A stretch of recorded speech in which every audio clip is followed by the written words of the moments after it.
Welcome back to the Rick Smith Show. Now, here is Rick Smith.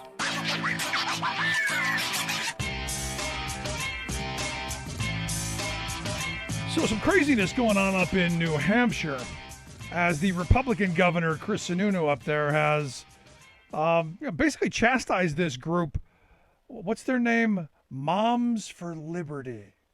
Yeah, evidently Moms for Liberty, they have put a bounty on teachers who teach that theory about critical something or other, race, something, that what is it, race critic? I don't know. Put $500 bounty on those teachers who dare to talk about anything that they don't believe in. Because, look, the state of New Hampshire passed a law not long ago prohibiting teaching children that they are inferior, racist, sexist, or oppressive by virtue of their race, gender, or other characteristics. I don't know what all of that quite means, but somehow we shall have bounties. Crazy. But hey, good on Sununu. I got to be honest, one of the few Republicans to come out and denounce this nonsense. Anyway, here to share some thoughts on what's going on in the classroom, because there is a war on public school teachers, and there has been for a very long time. They've been slinging arrows at our educators for far too long. That's why I've asked Scott DiMauro to come talk with us. Scott's the president of the Ohio Education Association, OEA. Scott, thanks for taking time for us.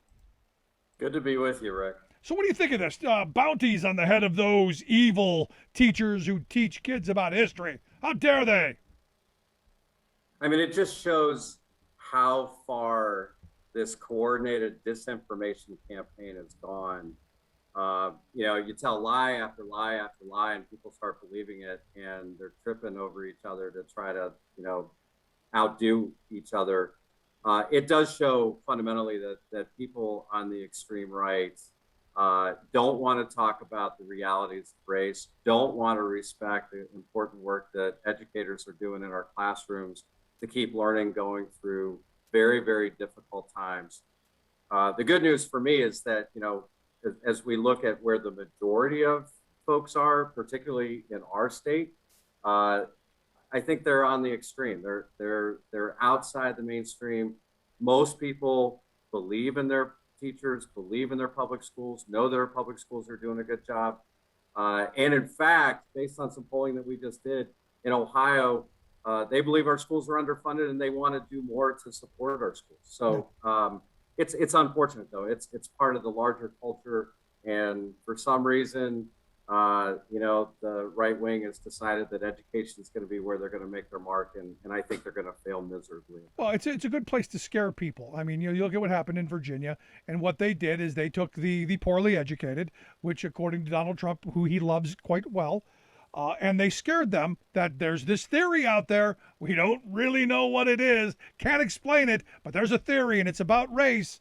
And we're told it's somewhere being taught, probably not in my school, but we've got to be afraid of it. And it motivated people because fear works. It does. And sadly, we have legislation that's pending in the Ohio legislature that would also criminalize the promotion of divisive concepts related to race. It would impose penalties on school districts by cutting funding if teachers are saying things that offend people in such a way that they think violates the law, which, by the way, is so ambiguously written. It is a litigator's dream. This is how you're going to really just advance the legal profession and allow them to make a lot of money. It would penalize teachers with threatening the loss of their license. It would, threaten kids by saying that if you're in a course where these issues come up, you're not going to get academic credit for it. And the reality is that our members are just working as hard as they possibly can to teach the curriculum that they've been trained to teach. I'm a 30-year social studies teacher myself. I went into this profession because I believe that we have an obligation to create good citizens in our democracy, to teach people to be good critical thinkers and problem solvers. Throughout my teaching career, I have never had parents complain about what I do in the classroom. I teach, a balanced approach. I teach kids to see both sides. I teach kids to understand the truth. And unfortunately, when you talk about the truth related to race in this country, the truth related to oppression, the truth related to really the raw deal that a lot of people in this country get, it makes some people uncomfortable. And so the right wing is exploiting that, pushing fear, and it's all about advancing political power for them. No, I know. I've been asked about this because we've got kids in public schools, and well, don't you care? No, I want my kids to learn history. I want them to learn what actually happened. Do I know lots of bad things happen? Absolutely. Do I say yeah, bad things happen? I didn't do it, so I don't know how it's an inflection on me, but I don't want it to happen in the future. So we learn from the past and we make sure we don't do it again. That doesn't seem that hard to me. Totally. I mean, we're sometimes, there are people that want to paint with broad brushes. They claim that they have a monopoly on patriotism, a monopoly on love for country. I love my country. My colleagues love our country. And if you love your country, then you want to make sure that you understand what's wrong and you fight like hell to make it better. That's how we've made progress throughout our history. Right. That's how we ended slavery. That's how we advanced the civil rights movement. That's how the labor movement was born. It was by recognizing injustices in the system and working hard to overcome them. So, it's out of our love for our nation that we do this work, and shame on anybody who suggests otherwise. So let me ask you the other question here. You said you've been doing this over 30 years. If you're a young teacher, you're that young teacher that 30 years ago got into this. Do you do this now? That's a really good question, and that's what worries me most about the direction that things are going. We already are facing a shortage of education professionals, and we talk about the substitute teacher shortage that we see everywhere, shortage in other critical personnel, but fundamentally we don't have enough people anymore choosing education as a profession. It's the most noble profession in our society. Yet, because of a variety of factors, because teachers have traditionally been underpaid, and through our work in the labor movement, we've worked very hard to close some gaps. But historically, that's been the reality. Because we have really misguided policies at the national and state level across the country that put so much focus on standardized test scores and labeling and shaming and blaming teachers and schools and districts rather than instilling a love of learning in our kids. We put so much focus on testing that we suck the joy out of teaching and learning in our classrooms. And then you layer on top of that this really chilling environment that's being created over these debates over race and equity and diversity. It is going to be harder to attract people into the profession at a time where more than ever before, given the challenges that we face as a society, we need the best going into education. So am I taking that as a yes, you would do it, or a no, you would not? That was my dodge. I hope I would. I mean, I haven't lost even after 30 years, even in the middle of all this stuff, I still believe that it is the best job in the world. I still believe that it's the most noble profession. I would do it. But I understand why some people are choosing not to. And one of the things that we're really working hard to do is to advocate for the kinds of support systems, advocate for fair compensation, advocate for mentoring and training, and really making sure that people see the good in this work. And it breaks my heart when I hear about people that want to leave, but then I am lifted up every day by people that are choosing to go into education as a profession, and because they really want to make a difference in the lives of kids. No, I give my kids' teachers all the credit in the world, and we always have. They've always been fantastic. They've always been willing to help. Always been just the best quality people that you would come across. And look, I'm envious of their ability to keep 20, 30, 40, 50 kids on task in a giant room when I can't do it with simply 3. I was my career teaching has been in high school social studies, and when my daughter was in kindergarten. I had the good fortune at that time, I was a full-time released local union president in my community. And so I was able to spend time in schools doing different things. And every week I volunteered in my daughter's kindergarten classroom. And I had a table of 6, 5-year-olds that I was responsible for an hour. And I told the teacher, I said, how do you do this with 24 kids all day long? It just blows my mind. Yeah, teachers do amazingly heroic work. And it's never been more true than over the last year and a half through this pandemic. Oh, absolutely. Teaching through a mask, teaching through a computer screen, adapting to all kinds of changes. It's been pretty neat. No, I'm right there with you. You're listening to the Rick Smith Show here with Scott DiMauro. He's the president of the Ohio Education Association, OEA.org, their website. We'll get links out on social media how you can check that out. But here's the thing, Scott. Right here in our area, the Scranton Federation of Teachers, they're on strike. They haven't seen a raise in more than I think it's 5, possibly 6 years.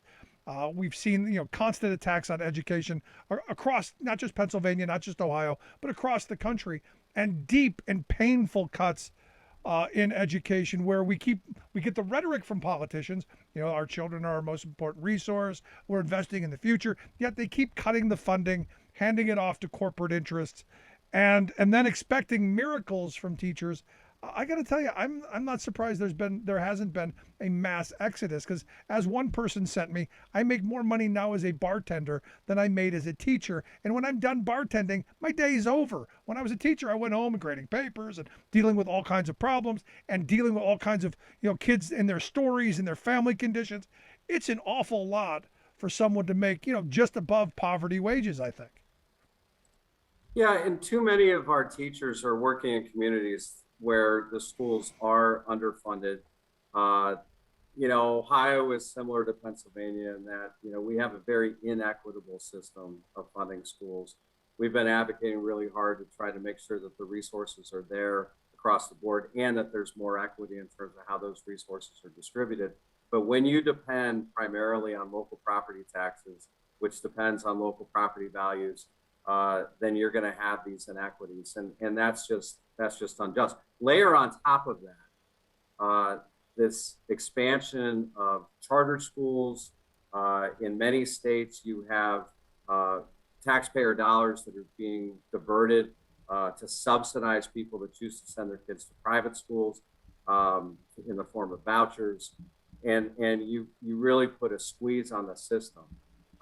When we stand together, though, and one of the things that I really encourage my members to do, and we see success stories about it all the time, is that if we engage politically and we engage by advocating for passage of school levies and electing, pro-public education school board members and electing pro-public education candidates to state office and people to support us at the national level, it makes a lot of difference. And right now, there's a lot of money flowing into our schools, thanks to the American Rescue Plan Act and the leadership of President Biden and this Congress to really shore up some of those shortfalls that we have been facing for a long time, to help us get through the pandemic, but also to really meet the needs of our students.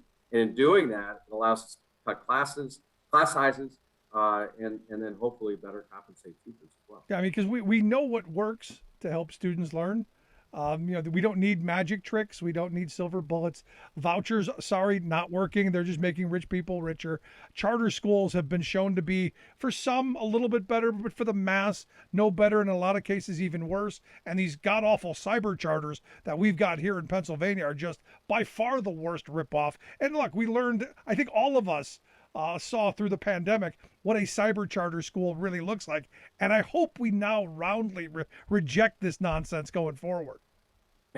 It was interesting, parents understandably were clamoring for the reopening of schools, when things had to shut down during the pandemic. And we're right there with them. I mean, there's nothing we want more than for schools to be open for in-person instruction, because we know how difficult it is to connect with kids and to support them, not just academically, but in terms of their social and emotional needs, if we're not there in person. But we worked through it. We did the best we could. But I think everybody recognizes that, except for pretty rare set of circumstances, online schooling just isn't the way to go. There is no substitute for a caring, compassionate, committed teacher who can connect with their kids in the classroom.